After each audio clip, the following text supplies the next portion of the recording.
Oi, sou eu de novo. O que estava ruim ficou ainda pior. Nos últimos dias veio à tona um dos maiores escândalos envolvendo aposentados e pensionistas do INSS. O rombo, segundo levantamentos, ultrapassa a casa de 6 bilhões de reais.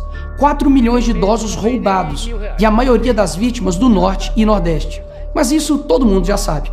O que eles não te contaram é que o escândalo atual era de 6 bilhões.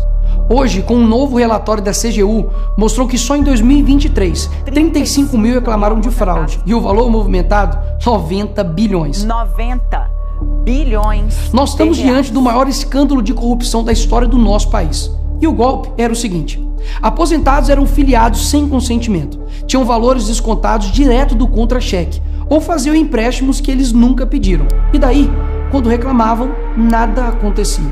Estamos falando do desvio de valores bilionários de pessoas doentes e idosas. Dinheiro que deveria estar no bolso de quem trabalhou a vida inteira e hoje depende da aposentadoria para viver. E é claro, vão espalhar a narrativa de que tudo começou no governo anterior. E já percebeu que no governo passado tudo era culpa só do presidente. E nesse governo nada é culpa do presidente? Mas olha só que interessante. As investigações mostraram que os descontos irregulares já vinham sendo praticados há anos.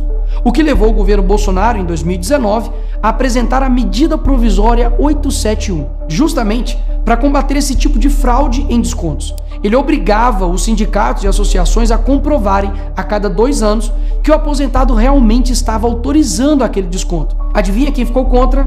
Acertou, a esquerda. Como não bastasse, em 2022, com votos da esquerda, eles derrubaram essa lei. E o que será que aconteceu nos próximos anos? Bingo! Foi exatamente depois de derrubar esse mecanismo de proteção contra as fraudes que houve esse aumento absurdo de descontos indevidos. Ou no português claro, aumento absurdo de roubo contra idosos. Desenhando porque eu sei que tem gente que só entende assim. 2019, Bolsonaro faz lei para proteger esses idosos de fraudes. 2022, esquerda derruba essa lei no Congresso. 2023 e 2024, explosão de fraudes. E ainda tem gente surpresa com isso. Não foi o Alckmin que disse: o ladrão quer voltar à cena do crime. E de fato voltou. Desde o início do governo Lula, representantes dos ministérios da Previdência participaram de pelo menos 15 reuniões com entidades que hoje estão sendo investigadas. Inclusive, o próprio ministro Carlos Lupe e o ex-presidente do INSS, Alessandro Stefanuto, estiveram em 8 dessas reuniões. A entidade que mais participou dos encontros com os ministros foi a CONTAG, justamente a organização que mais roubou o dinheiro dos aposentados. E o escândalo é ainda mais grave. O relatório de auditoria da CGU revelou que, em muitos casos, as autorizações para descontos foram feitas em nome de pessoas que sequer tinham condições de manifestar a sua vontade. Foram encontradas situações absurdas.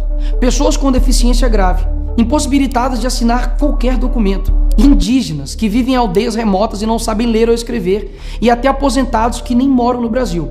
Roubar alguém já é terrível, mas roubar pessoas nessa situação é ter a certeza de que nada vai acontecer com você.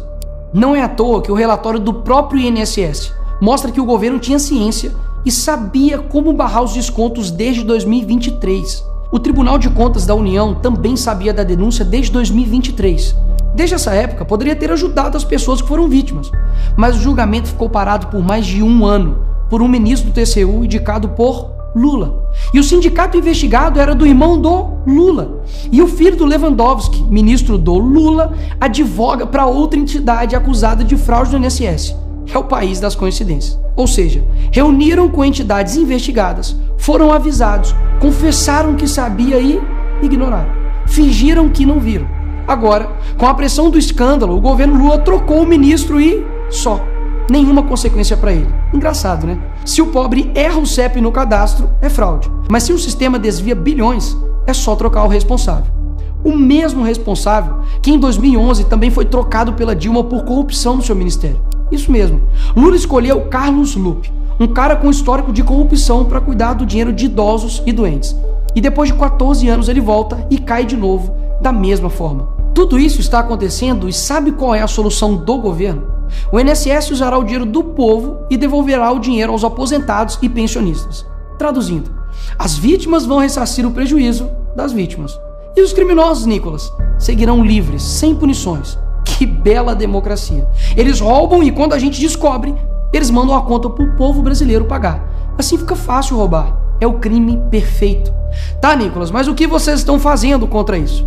Eu e a oposição apresentamos um projeto de lei para proibir definitivamente esse tipo de desconto automático no INSS. E mais, preciso da sua ajuda para poder pedir para instalar a CPI dos roubos dos aposentados.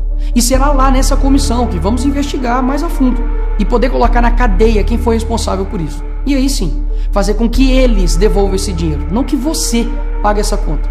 Vá até a rede social do Hugo Mota e Davi Alcolumbre e peça para que essa comissão seja instalada. E por fim, vá urgente ao seu banco ou veja o extrato na sua conta pelo celular e veja se há algum desconto indevido. Só assim você saberá que está sendo roubado ou não e peça o cancelamento imediato desse roubo.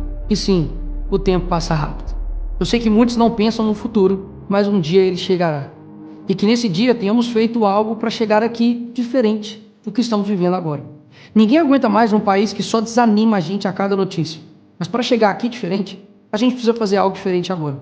Porque o partido que prometeu cuidar do povo, um presidente que se colocou como o pai dos pobres, acabou explorando quem eles mais juraram defender. Mas eles só chegaram lá porque muitos acreditaram neles. E até quando? Porque quando chegar aqui, talvez seja tarde demais para mudar o Brasil.